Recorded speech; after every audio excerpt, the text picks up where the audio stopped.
I knew that as soon as I used a firearm to protect my life, that charges would be laid. That's the typical process that goes on in this country.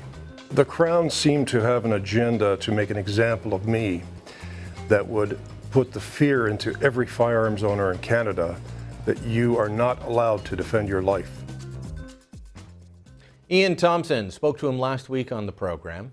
He is a man who has been punished just through having to go through the process of defending himself. And he has to defend himself against a Crown prosecutor upset that Thompson defended himself against 4 men firebombing his home. We are at a state in Canada where they don't want you using firearms for anything, ever.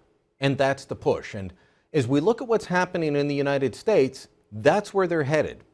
So I've got a warning to my American friends. Registration will lead to confiscation. And if you don't believe me, just look at what's happened here. Now, are they going towards registration in the United States? Well, according to the Washington Post, the Obama administration is considering a national database of all firearms in the U.S. to, quote, track the movements and sale of weapons, unquote.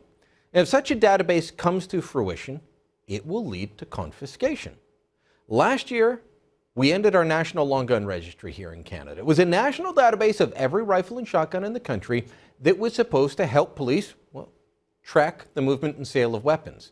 Now, when it was introduced 20 years ago, critics said, hold on. If we register the firearms, they're going to be confiscated.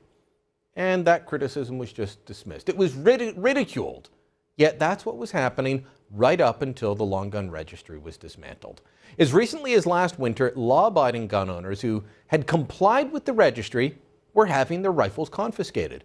In late 2011, hundreds, if not thousands of people who had legally purchased the Army Jaeger AP-80, a .22 caliber variant of the AK-47, were informed that their rifles had been deemed illegal and must be surrendered. The letter read, "You are required by law to return your firearm registration certificates without delay, either by mail to the address shown in the top left corner of this page or in person to a peace officer or firearms officers. You have 30 days to deliver your firearm to a peace officer, firearms officer, or chief firearms officer, or to otherwise lawfully dispose of them." That was sent out by the Canadian Firearms Centre. The reason for the need to surrender what had been legal firearms was simply cosmetic. The AP-80 looked too similar to the AK-47. There were no interchangeable parts between the two rifles. The rifles were vastly different in terms of what kinds of ammunition they used. They also had vastly different uses, but they looked the same. And that was enough.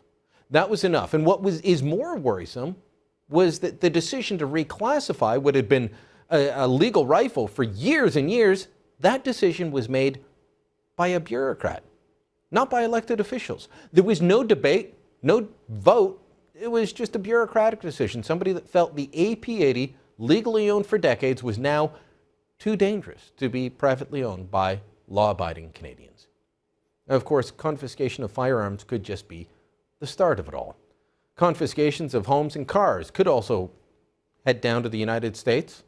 Former Marine Joshua Boston recently wrote a scathing response to California Senator Dianne Feinstein's gun control proposal, saying that he would not register his guns. Here's part of that letter. He said, "I am the man who fought for my country. I am the man who learned. I am an American. You will not tell me that I must register my semi-automatic AR-15 because of the actions of some evil man." Joshua Boston, Corporal, United States Marine Corps. Well, if he goes through with that, and the United States goes through with setting up a national registry, it could cost him everything. Don't believe me? Look at Bruce Montague. He's a gunsmith from Dryden, Ontario, and he faces the possibility of having his home seized for failure to register his firearms. Montague made a decision, a purely political decision, not to register or to let his registries lapse. He wanted to challenge the constitutionality of Canada's National Gun Registry.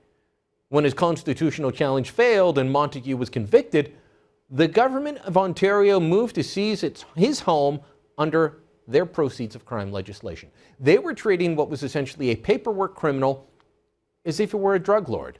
That's the kind of person the proceeds of crime law is intended to prosecute.